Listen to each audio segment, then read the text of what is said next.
Paralelno potenciometri glavni od 10 kOh i ovaj za fino podešavanje 100 kOh. Vidjet ćemo da li će to da funkcioniše onako kako sam zamislio.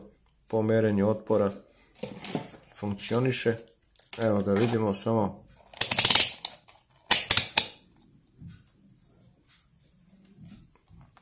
Znači imamo ovako ovaj, recimo krajnji levi i srednji kontakt.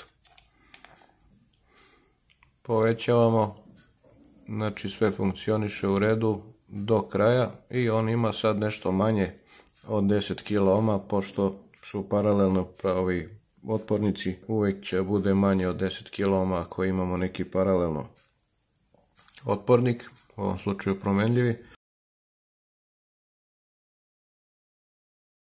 I sad recimo da ovih 3,8 kOh, znači recimo 5 V, nije važno. Sa finim pomeranjem trebalo bi pomalo da se pomera i tako jeste.